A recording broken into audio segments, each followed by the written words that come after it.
con gọi chiều chiều mẹ ơi con ơi,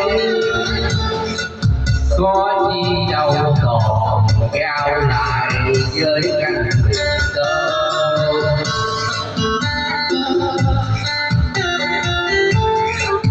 Mời mọi người nghe ca lẻ hát cho mọi người. Ca sĩ đi ngủ hết rồi, giờ còn ca lẻ không à. Mời mọi người cùng nghe. Với ơi vẫn còn khó khăn trăm bề, lòng ta với nguyện suốt đời sát son cầu. Cuộc đời này dù nó hay đói đâu bằng các con, đêm đã sang đông mà nhau các con nằm con. Ước mong sau này còn được đêm trăng